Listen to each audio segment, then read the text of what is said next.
नमस्ते सभी को, आपका स्वागत है श्रद्धा के होम कुकिंग में। Welcome everyone to Shraddha's home cooking. तो ये है एक लंच की थाली, चाक चालुक। तो चाक चालुक में आज हमारा चाक चालुक में क्या है, निरामिष की थाली, गर्मा गर्म मज़ेदार एकदम अपनी गाँव की देसी स्टाइल में मेरी मम्मी जिस तरह बनाती है उस तरह से एक रेसिपी आपको दिखाने जा रही हूँ। एकदम निरामिष, ना गार्लिक है ना ऑनियन है इसमें, एकदम देसी तरीके से जैसे हमारे गांव में बनती है इसी तरह से मैं आपको आज दिखाने की कोशिश कर रही हूँ। तो विंटर है, ये देखिए गर्मा गर्म सरसों के साग का भाजी। ये मेरी मम्मी हमेशा इस तरह से बनाती है, तो मैं आपको दिखाने जा रही हूँ कैसे इसको हमने बनाया। तो आज का एक स्पेशल एक और डिश है जिसको, ये जो मोरिंगा का लीफ, मोरिंगा मतलब सजना मना, हम लोग इसको सजना कहते हैं, हम जो बंगाली में सजने पाता, तो वही। तो ये मोरिंगा का जो लीव है ना, सजना की मनाने वैसे, तो वो जो लीव्स है, ड्रम स्टिक जो बोलते हैं ना हम लोग, उसका जो पत्ता है वो है। तो इस पत्ते से काफ़ी सारी रेसिपी बनती है, इसकी साग बनती है, दाल बनती है, पकोड़े बनती है, तो काफ़ी रेसिपीज़ है इसके। तो आज मैं इसके पकोड़े बनाऊंगी। मैंने ना देखिए किस तरह से इसको क्लीन किया। मैं जो ऊपर के एकदम छोटे छोटे जो एकदम नरम वाले पत्ते हैं ना, उसको लेके आज बनाऊंगी मैं पकोड़े।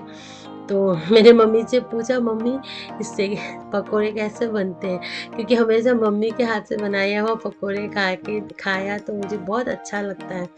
तो आज आपको दिखाने जा रही हूँ उसकी रेसिपी। तो देखिए पूरा अच्छे से मैंने उसको पूरे ना पत्तों को अलग कर दिया। तो हमारी जो सरसों की साग है, ये देखिए, ये बेंगलोर में मुझे, जो मैं जहाँ पे रहती हूँ ना वहाँ पे मुझे यही मिला। और वैसे मैं इसको कल लाई थी, उसको फ्रिज में रखना भी भूल गई, तो थोड़ा सा ये वो मुरझा गया। तो इसमें ना जितने ऐसे खराब पत्ते हैं, जिसमें कीड़ा है, कि अच्छे से देख लेंगे, देख के चुन के अच्छे से साग को हम लोग, देखिए पीछे हर एक पत्ता आप अच्छे से चेक कीजिएगा, क्योंकि ना पत्ते के पीछे देखो सफ़ेद रंग का कुछ कीड़ा होता है या कुछ ऐसे, देखिए। तो इन सारे पत्तों को फेंक देना है, और कुछ येलो पत्ते हो गए ना, जो सारे सबको फेंक के अच्छे से क्लीन कर लिया। अब इसको एकदम काट लेंगे छोटे छोटे पीसेस पे। तो गांव में जो मिलता है ना सरसों का पत्ता, उसकी तो बात ही अलग है, बड़े बड़े पत्ते होते हैं उसके, इस तरह के छोटे पत्ते वाले नहीं होते हैं। तो इससे भी बन जाता है, बहुत अच्छा खुशबू आता है, इससे भी फ्लेवर अच्छा बनता है, पर वो वाले का स्वाद तो अलग ही है। तो यहाँ पे देखिए पूरे साग को काट के रेडी कर लिया। तो हम ना निरामिष थाली में एक और चीज़ बनाएंगे आज, इरोम्बा। तो जैसे कि आपको मैंने कई बार मेरे चैनल पे दिखाया इरोम्बा, तो ना मैंने हमेशा इरोम्बा को नॉनवेज स्टाइल पे बनाया, जहाँ पे मैंने ड्राई फिश यूज़ की। पर इरोम्बा को हम लोग एकदम वेज स्टाइल पे, बिना किसी भी फिश या किसी भी ड्राई फिश के इस्तेमाल से भी हम लोग बनाते हैं, जिसको हम लोग निरामिष इरोम्बा कहते हैं। तो इट्स नथिंग बट भरता है सब्जियों का। तो बीन्स, आलू और टमाटर की हम एक भरता बनाएंगे। तो सारे सब्जियों को काट के वॉश करके एकदम रेडी कर लूँगी मैं। इस तरह से आप पहले से सारी सब्जियों को रेडी कर दोगे ना, तो ना बनाने में बहुत आसान होता है। तो देखिए मेरी सारी सब्जी रेडी। तो यहाँ पे देखिए सरसों का साग जो है ना, 3-4 बार मैंने उसको अच्छे से वॉश कर लिया, और इस तरह से उसको एक नेट पे रख के उसका पानी झरने दिया। तो इसका बनाएंगे चने के साथ। तो ये चने को मैंने ना 3-4 घंटे के लिए पानी में भिगो के रख दिया था। तो यहाँ पे देखिए ये जैनम का पत्ता जो है ना, नाकुप्पी, मैं उसी से तड़का लगा के बनाऊंगी अपने सब्जियों को। तो अपने सरसों के साग के लिए मुझे चाहिए होगा ग्रीन चिली, तो जिसको मैंने इस तरह से बीच में कट कर लिया। तो ये जो हमारी सब्जी है जिसका भरता बनेगा निरामिष इरोम्बा, उसको बनाएंगे हम जैनम और सूखी से। तो यहाँ पे सारे सब्जियों को मैं प्रेशर कुकर पे लेके उबाल लूँगी। ध्यान रखिए ज़्यादा पानी मत डाल दीजिएगा आप, क्योंकि ये थोड़ा ना क्या बोलते हैं, ज़्यादा पानी डालने से एकदम से इसका सारा फ्लेवर पानी में रह जाएगा। तो आप थोड़ा कम ही पानी डालिए और 2 सीटी तक पका लीजिए। तो यहाँ पे मैंने एक कढ़ाई गरम कर ली है सरसों के तेल के साथ। तो इसमें हम क्या करेंगे, अभी तड़का लगाएंगे। ये तेज़पत्ता, 5 फोरन, सूखी मिर्ची का और फिर जैनम पत्ते का। तो जैनम पत्ता बहुत इम्पोर्टेंट यहाँ पे। अगर आपको नहीं है, आपके पास नहीं है ये नाकपी, तो आप सिर्फ 5 फोरन से भी कर सकते हो, और या प्याज भी डाल सकते हो। आज मैं नहीं डाल रही हूँ। तो इसको अच्छे से थोड़ा सा भून लेंगे ना। फिर इसमें हम अपना चना जो है वो भिगोया हुआ चना वो डाल के अच्छे से उसको भूनेंगे। तो चना जो ना एकदम ना फटने लगता है, इसको आप तुरंत ही ढक लीजिए और हाई फ्लेम पे 3-4 मीडियम फ्लेम, पहले 2 मिनट हाई फ्लेम पे कीजिए, फिर मीडियम फ्लेम पे 2 मिनट, ऑलमोस्ट 4 से 5 मिनट आपको अपने चने को पकाना है। चने एकदम ना फट जाएंगे, आपको ऐसे उठा के देखोगे ना फट जाएंगे। तो तब आप इसमें अपना सरसों का साग डाल दीजिए और फिर अच्छे से दोनों को मिला लीजिए। थोड़ा सा नमक भी डाल देना और अच्छे से मिला के ढक के साग को पकाइए। पर एक चीज़ ये है ना कि हमारे यहाँ पे मेरी जो साग है ना थोड़ी 1 दिन पुरानी है, तो उसमें सारी पानी सूख गई है। पर आप जब ना घर पे जब इस तरह के साग बनाते हो ना, फ्रेश, जब अपने बगीचे से तोड़ के लाते हो बनाते हो, तो उससे बहुत सारा पानी निकलता है। तो ना इस समय आप अगर नमक डाल दोगे ना तो आपका पानी और भी ज़्यादा निकल जाएगा, इसलिए आप थोड़े बाद में डाल सकते हो। तो यहाँ पे मैंने क्या किया, अभी जो हमारी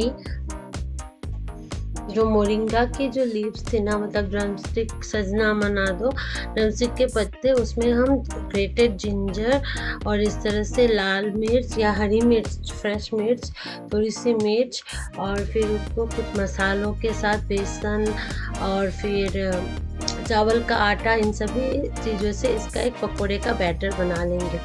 तो यहाँ पे मैंने क्या किया, 3 बड़ा चम्मच बेसन लिया है और 2 चम्मच अपना चावल का आटा मैंने छोटे चम्मच का लिया है।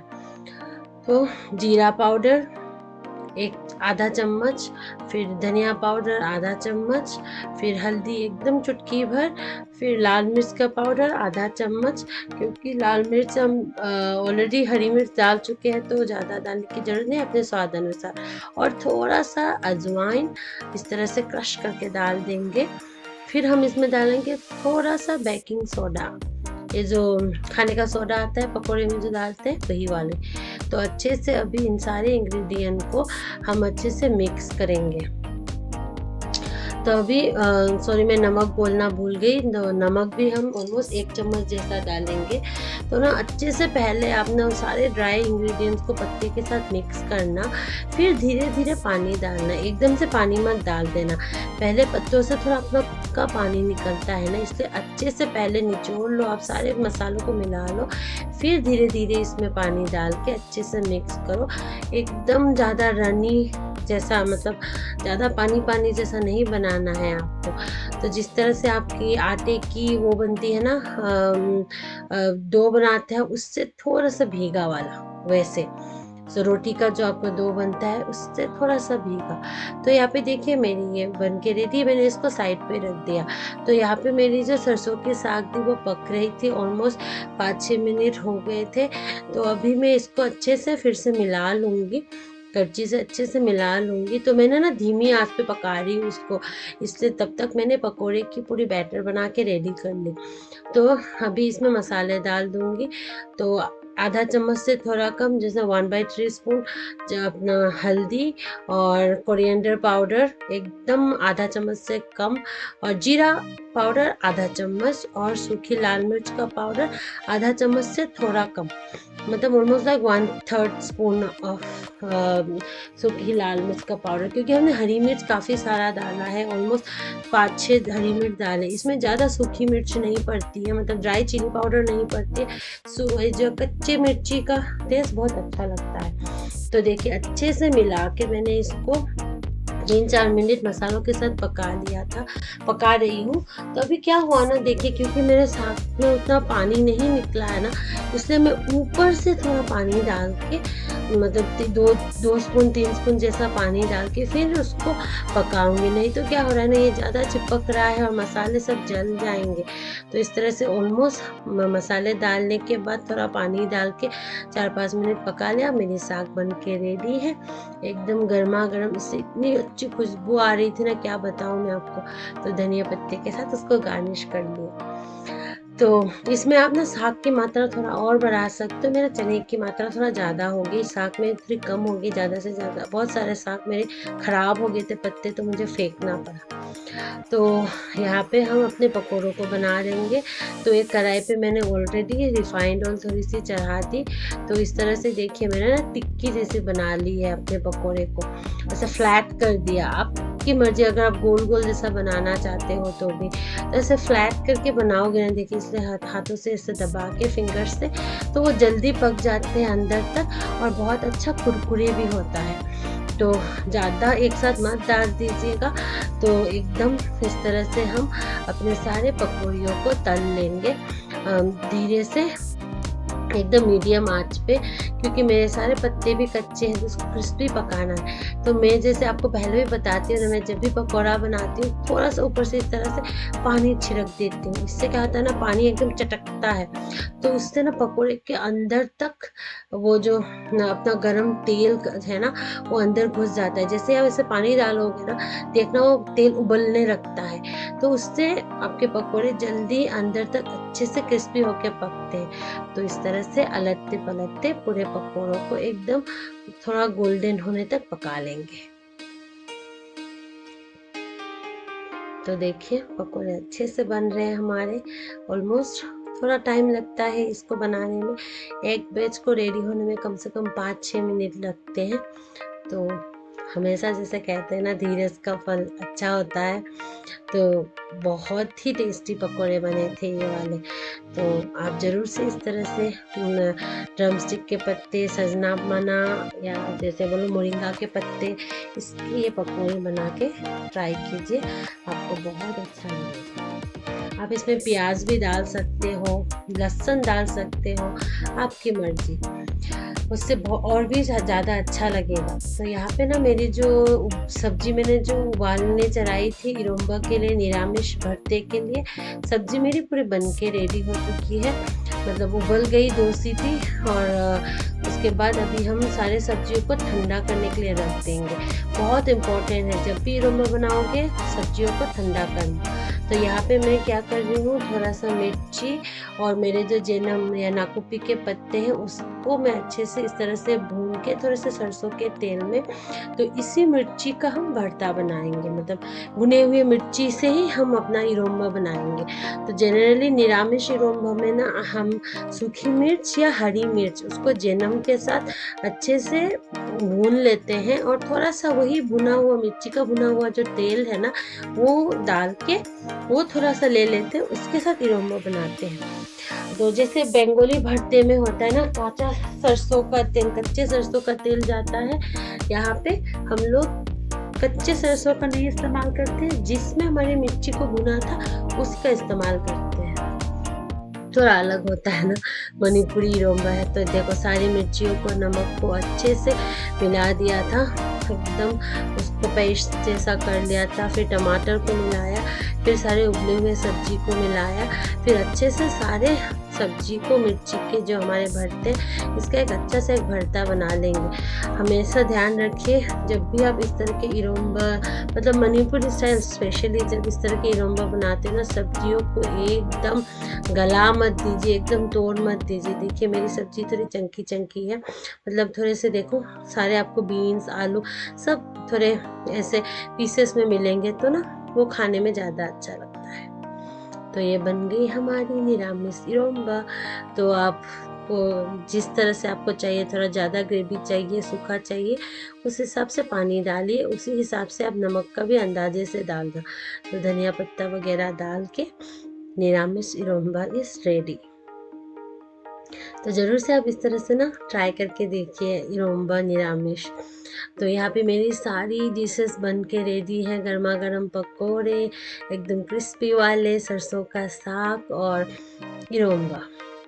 और इस साग के बारे में तो क्या बोलूँ, घर में मम्मी जब ऐसे साग बनाती है ना, हमें किसी भी करी मतलब दूसरी कोई सब्जी की ज़रूरत नहीं पड़ती है। गर्मा गर्म चावल और इस साग के साथ ही हम पूरा खाना खा लेते हैं। इतना टेस्टी होता है ये, जब भी मम्मी घर पे बनाती थी। तो यहाँ पे मेरे पकोड़े और फिर ये इरोम्बा और फिर थोड़ा सा सैलड। तो बन गई मेरी आज की लंच की थाली। चाक चालूक निरामिष की चाक चालूक रेडी हो गई है। सो प्लीज़ आप भी इस तरह से निरामिष स्टाइल पे इस तरह के पकोड़े या सरसों का साग या इरोम्बा बना के ज़रूर से ट्राई कीजिए। अगर आपको ये अच्छी लगे तो प्लीज़ लाइक कर दीजिए, ज़्यादा से ज़्यादा शेयर कर दीजिए मेरे इस वीडियो को अपने फ्रेंड्स और फैमिली के साथ, और प्लीज़ लाइक कर दीजिए और सब्सक्राइब कर दीजिए। Thank you so much for watching.